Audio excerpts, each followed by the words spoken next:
C'est parti pour la troisième et dernière journée de Santexpo 2026.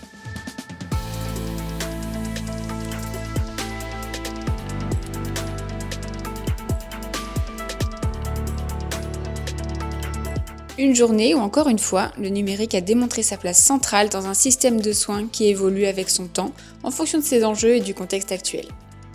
La cybersécurité a tenu une place centrale avec une agora dédiée au programme CARE qui a dressé un bilan encourageant du déploiement, confirmant un effort réel de la part des établissements, même si la mobilisation du secteur médico-social reste à accélérer.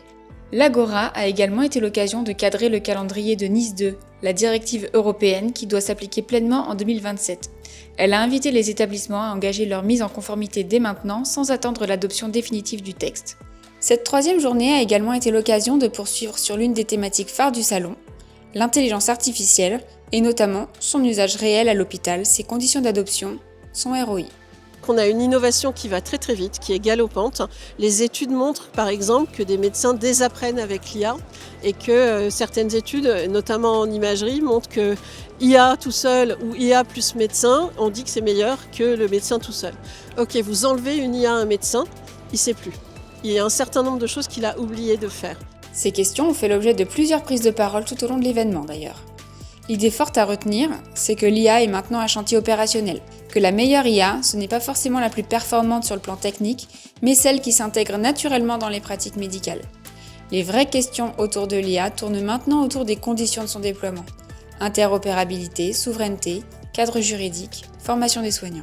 Le cadre existe, qu'on est vraiment juste au début, donc il y a beaucoup de choses à faire. Un vrai besoin de convergence entre les deux vitesses qu'on observe au sein des établissements, la vitesse auquel les médecins adopteurs adoptent des solutions d'IA et le cadre plus centralisé du procurement. Je reste très optimiste par rapport à l'adoption de ces outils et l'amélioration et la qualité du soin qui est la question centrale de ces technologies. Autre sujet traité en filigrane tout au long du salon, les déserts médicaux et la fluidification des parcours de soins. Dans ce cadre, la télémédecine fait partie des solutions et le secteur montre une belle dynamique. À l'occasion de Santexpo, Rofim et La Vitre ont officialisé leur partenariat en présentant leurs solutions de télémédecine immersive à taille humaine, mais d'autres acteurs comme Made in Plus ont également eu l'occasion de présenter les atouts de leurs solutions au service de la dynamisation des territoires. Au sujet de l'accès aux soins, c'est vraiment le lieu où il y a tous les intervenants, que ce soit les institutionnels, les sites, publics ou privés, ou tous les industriels. Avec la téléradiologie, Made in Plus permet aussi d'ouvrir plus de créneaux, mais aussi de faire en sorte que ce soit plus proche de chez eux et ça dynamise les territoires. Et justement, ça lutte totalement contre les déserts médicaux. Ce qu'on retient de Santexpo 2026, c'est une conviction partagée par l'ensemble des acteurs présents. L'heure n'est plus à l'innovation pour l'innovation, mais à la preuve de sa valeur et à la mesure de son impact réel. Et avec cette exigence vient une autre évidence.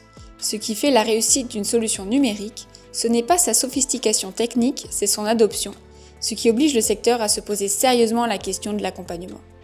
Derrière ces sujets, cybersécurité, IA, interopérabilité, données, il y a en réalité un seul objectif, humaniser le soin, redonner du temps aux soignants, fluidifier les parcours pour que chaque patient soit mieux pris en charge et répondre aux grands défis qui attendent le système de santé, le vieillissement de la population, l'accès aux soins, l'inclusion.